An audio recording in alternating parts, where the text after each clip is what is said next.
Replicantes amigos, vocês acreditam que a direita é perseguida no Brasil?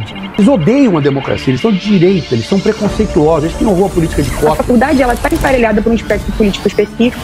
Os alunos de direita eles não se sentem perseguidos, eles são perseguidos. Afinal, a perseguição à direita é real ou é uma teoria da conspiração? Existe um sistema robusto que executa essa perseguição? Uma direita atrasada, michuruca, canalha. A extrema-direita ganha um espaço maior no Congresso Nacional. Acordado com um fuzil no rosto pela Polícia Federal. Qual será o próximo alvo? Pessoal, nossa bancada de deputados acaba de entrar com a representação na PGR contra Eduardo Bolsonaro. A qualidade do ok, com que dinheiro ele está indo para os Estados Unidos atuar como lobista contra o Estado brasileiro, né? Ele está indo com dinheiro da Câmara dos Deputados. Ele é um entreguista de quinta categoria, não respeita o país dele, a soberania do país dele. Então, o que cabe ali? Uma prisão preventiva. Estão esperando o quê? Mas que grupo encabeça esse sistema? Desespero político desses setores da extrema-direita. Porque eles primeiro achavam que iam ganhar a eleição.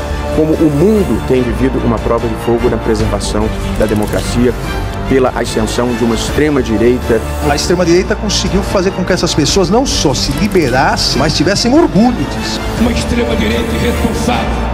Uma extrema-direita que mente descaradamente o dia inteiro sobre tudo e que utiliza a boa-fé religiosa do nosso povo, a espiritualidade santa do nosso povo para fazer política. Com a palavra, Eduardo Bolsonaro. Vocês já leram a peça do deputado petista que ensejou o pedido de apreensão do meu passaporte por parte do Alexandre de Moraes? Ele cita o Alexandre de Moraes em 5 oportunidades nessa peça. Então já é uma excrescência. A pessoa que, teoricamente, se diz vítima, ele mesmo, a vítima, recebeu essa peça e está pedindo uma sanção contra mim. Obviamente, né? Isso não tem nada a ver com a possibilidade de eu ser presidente da Comissão de Relações Exteriores e Defesa Nacional. Afinal de contas, né, eles sabem que nessa posição, muitas portas, não só nos Estados Unidos, mas no mundo inteiro, se abririam para mim. E é um perigo para todo regime uma pessoa denunciar os crimes que esse regime tem feito. Mas vamos dar uma olhadinha aqui na peça. Determinado ponto ele fala, desde a posse do presidente norte-americano Donald Trump, já esteve nos Estados Unidos em 3 ocasiões, eu, no caso, com o objetivo de articular com deputados republicanos a propositura de um projeto de lei para impedir o ministro do Supremo Tribunal Federal, Alexandre de Moraes, de entrar naquele país. Bem, essa proposta é uma proposta antiga do deputado Darrell e ela foi feita depois em coautoria com a deputada Maria Elvira Salazar. Foi representado, inclusive, esse ano, esse projeto de lei. E o próprio deputado Darrell, ele fala no Alexandre de Moraes que como uma inspiração para o projeto. Hard to believe that, in fact, we as a nation, in the effort to export free speech and the ideas of freedom for more than 200 years, seemingly are slipping backwards. Right now, in Brazil, and some of this legislation comes from that specific example. But é uma conduta do Alexandre de Moraes, não é minha. Agora, o que se espera, né? Eu acho que é loucura você esperar que uma pessoa vai cometer tudo que o Alexandre de Moraes está fazendo e vai ficar ilesa. E tendo entrada no país que é símbolo das liberdades, da liberdade de expressão, do direito de ir e vir. Não combina. Agora, se vocês quiserem realmente saber o que é uma ação criminosa, veja quem está sendo julgado originalmente na Suprema Corte do país, que deveria ser o tribunal para guardar a Constituição e condenando senhorinhas à cadeia e perseguindo opositores sem direito à legítima defesa e fora do devido processo legal. Dentre os vários casos, poderia citar aqui Daniel Silveira, ministro Anderson Torres, né, o próprio jornalista Paulo Figueiredo, que nunca foi citado. E passaporte. E aqui na peça petista ele segue, né? Conforme exposto, Alhures, o deputado nem deve saber o que é Alhures. O representante, mediante grave ameaça minha, articula a aplicação de sanções extremas ao ministro Alexandre de Moraes. Então, aquele que está se sentindo ofendido com a minha conduta, mais uma vez, é o que vai me julgar. É tipo você ter de repente, uma briga com os vizinhos, e quem vai julgar você é o teu vizinho com o qual você está brigando. Como é que você acha que vai ser a decisão dele? Vai ser a favor dele ou vai ser a favor de você? É por isso que numa democracia saudável existe uma coisa chamada sistema acusatório, onde 3 pessoas distintas exercem as funções de um julga, um defende e o outro acusa. é para que ocorra uma imparcialidade, para que ninguém se contamine com paixões e emoções dentro desse processo. É para que ele seja justo e honesto. Isso daí é exatamente tudo que está faltando nesses absurdos de julgamentos feitos para Alexandre de Moraes, onde ele, ou às vezes um de seus colegas da Suprema Corte, abre um inquérito, uma investigação, que por si só já é uma aberração. Depois daí começa um processo. Eu achava que o processo judicialiforme tinha acabado com a Constituição de 1988, que isso daí era coisa da ditadura, tão criticada por esse tipo de pessoa, né? Mas no Brasil segue ocorrendo esse tipo de coisa. E as atrocidades vão mais adiante, né? Além do absurdo, como a morte do Clezão, onde havia 3 pedidos já de soltura dele, e Alexandre de Moraes deixou passar meses. Isso sim, uma responsabilidade que tem que ser apurada, né? O assassinato de uma pessoa que sequer foi julgada e apodreceu na cadeia. Perdão das palavras. E faleceu na cadeia. Isso daí sim tem que ser julgado. E o deputado petista termina, né? Na parte dos pedidos. Face ao exposto, requer-se que né? Proceda-se a instauração de procedimento de investigação criminal para apurar em tese a prática do crime dos representados, escrito acima, e depois ofertada a denúncia ao STF. P. A adoção de medidas administrativas, civis e pertinentes em função das responsabilidades pelos crimes em tese delineados na presente representação. Né? Crimes. Viajar para os Estados Unidos e fazer o seu trabalho. E C.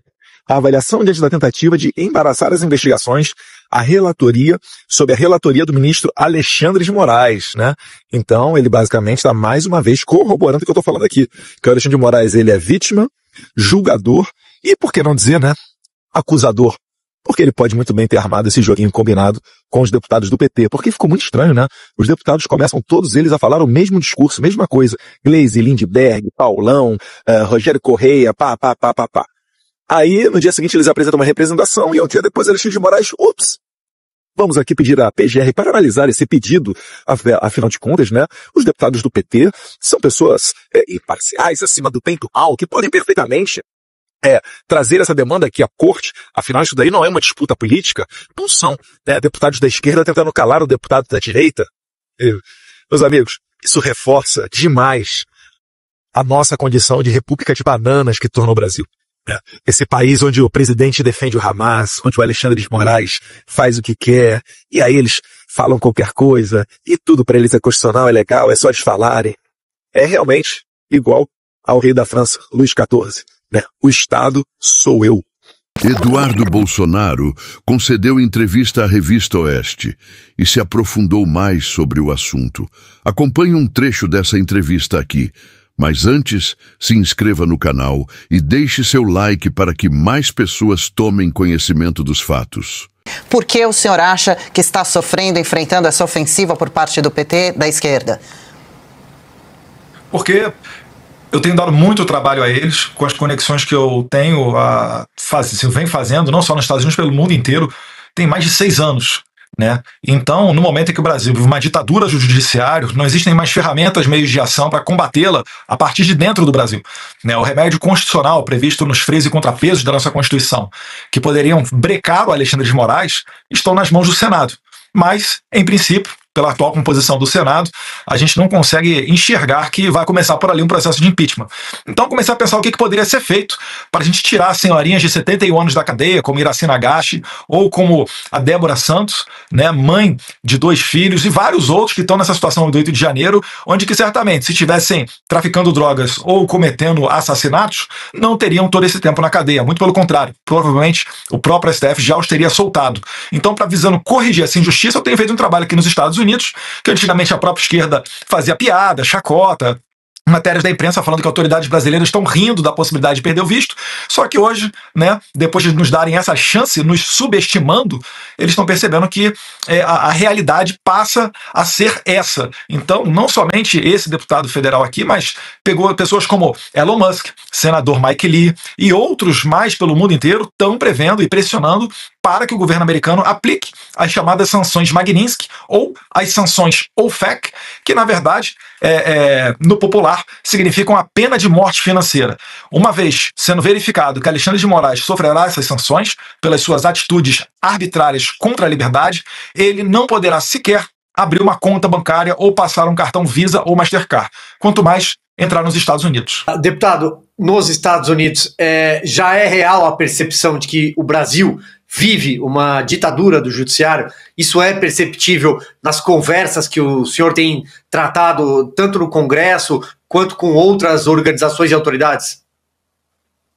Sim, Silvio, e isso daí ficou mais acentuado ainda depois que o Alexandre de Moraes não permitiu que o Jair Bolsonaro viesse aqui para a posse do presidente Donald Trump, porque para um americano é inconcebível que uma pessoa que não tenha condenação não possua o seu passaporte. E se a gente traçar o paralelo de que o Lula, ainda com 2 condenações em 2 instâncias, pôde ter o seu passaporte e viajar pelo mundo inteiro, fica ainda mais claro a percepção de que o Brasil vive uma perseguição, não somente contra o Bolsonaro, mas contra toda a direita, né? Se você for ver os 4 parlamentares que não têm passaporte, todos eles são do espectro da direita, né? Carlos Jordi, Carla Zambelli, senadora Martinelli e o senador Marcos Duval. Então, aqui nos Estados Unidos, cada vez mais eles estão deixando de apenas ter uma ideia de que no Brasil existe uma ditadura para realmente abrir os olhos e começar a perceber que, seguindo adiante, de maneira confortável como estão hoje em dia, essa ditadura vai fazer com que o Brasil vire uma área de influência da China. E aí começa a ter um jogo mais forte da geopolítica norte-americana para não perder, né, essa conexão com o Brasil.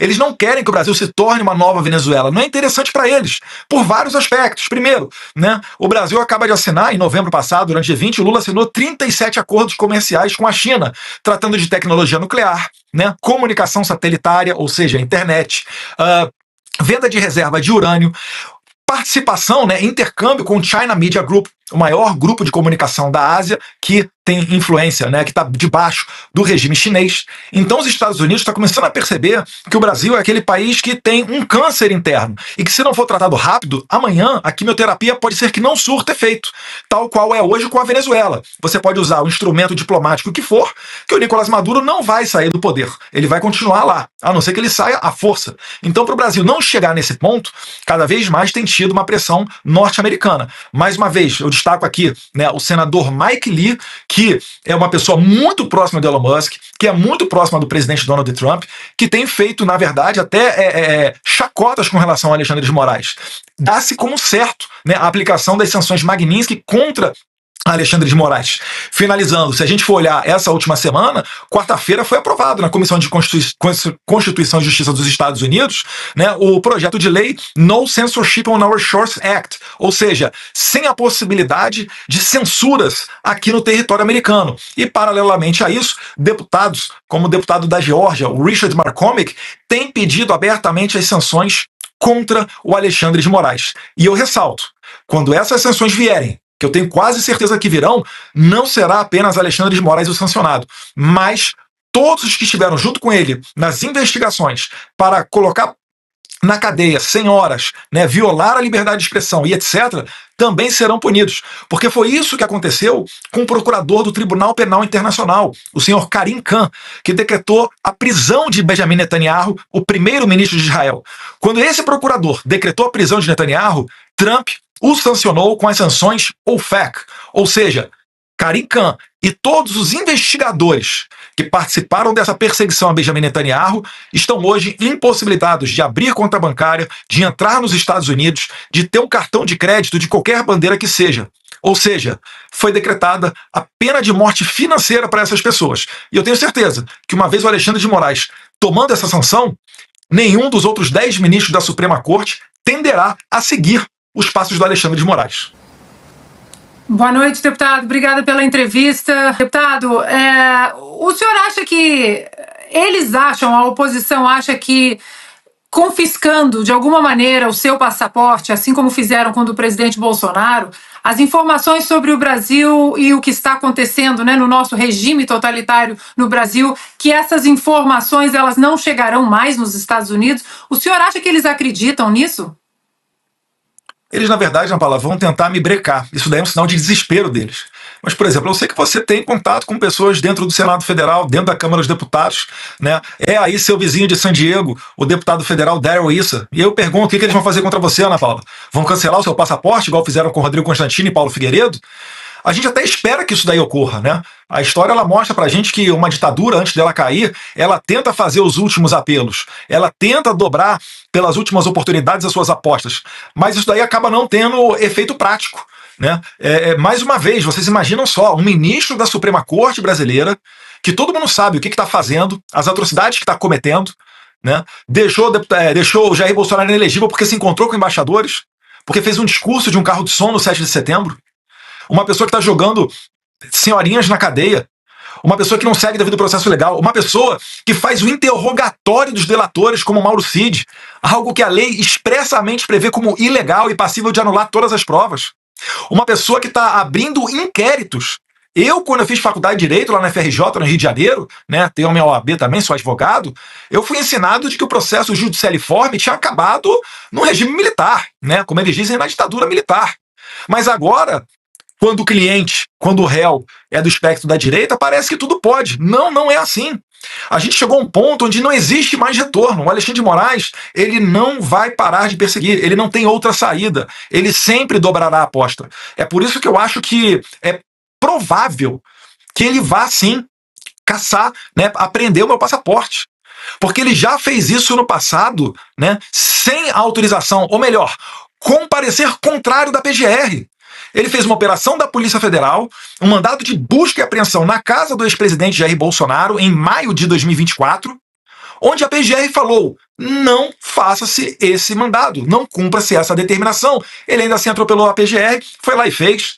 Se a gente olhar o inquérito das fake news, né, ou o inquérito do fim do mundo, como a juíza Ludmila Linskrillo fez muito bem ao confeccionar um livro sobre esse assunto, esse inquérito foi aberto em 2019, de ofício, pelo então presidente Toffoli. Não foi pedido uma apreciação da PGR. E sem distribuição, ele mandou que o relator desse inquérito fosse Alexandre de Moraes. E até hoje esse inquérito não tem solução. A gente está falando de 6 anos de uma investigação aberta, onde a vida minha, dos meus familiares, das pessoas do governo, né, do Anderson Torres, do Braga Neto, do Cid, do Bolsonaro, foi toda colocada de cabeça para baixo. Até mesmo o médico, informação em primeira mão para vocês aqui, até mesmo o médico de Jair Bolsonaro, o doutor Camarinha, foi interrogado pelo FBI aqui nos Estados Unidos. Não foi por carta rogatória, que é o meio constitucional oficial, não.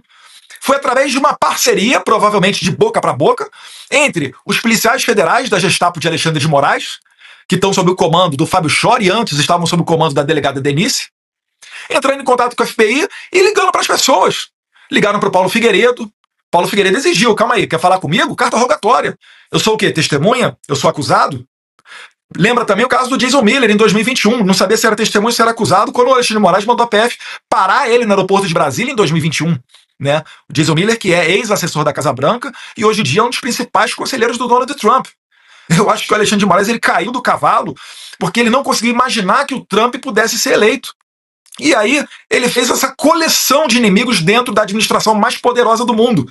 Vocês acham mesmo que agora que o Elon Musk é ministro, o homem mais rico do mundo, do lado do Trump, uma pessoa que não segue o politicamente correto, né, tá fazendo tudo o que tá fazendo, ainda mais com o Jason Miller, que anteontem tweetou, Alexandre de Moraes, eu não esqueci o que você fez, você acha mesmo que esse grupo de americanos vai permitir que o Brasil chute fora daqui uma empresa de comunicação como X, que vai seguir aí comprando briga e não permitindo que volte aqui o Rumble, a Truth Social? E além de tudo, a Truth Social ainda mexe com o bolso do Trump. Então vamos lá, você comprou briga com o homem mais poderoso do mundo, que agora está adiante do caso da USAID, né, explanando para o mundo como é que funciona o complexo industrial de censura. A sua esposa xingou esse cara, os seus ministros seguem criticando o Trump de tudo quanto é lado, o presidente do país diz que uma possível eleição do Trump, né, antes da eleição dele em 5 de novembro, seria uma nova face do nazifascismo no mundo. Aí você tem o Lula protegendo o Hamas, falando que vai acabar com o padrão dólar, que vai criar uma moeda dos BRICS. E tudo isso daí, até mesmo a reunião do Zelensky com o Trump, o Lula veio a público para criticar. Depois as pessoas falam que eu não tinha maturidade para ser embaixador do Brasil nos Estados Unidos. Pelo amor de Deus. Então esse Dream Team de inimigos que o Alexandre de Moraes conseguiu formar vai acabar com a reputação dele, vai fazer alguma coisa contra ele. E a gente só está falando de um dos casos. A gente está aqui principalmente focado nessa questão da censura. Essa foi a réplica de hoje. E se você chegou até aqui, Nós queremos saber qual é a sua opinião. Entre nos comentários e deixe a sua réplica. Nos vemos no próximo vídeo.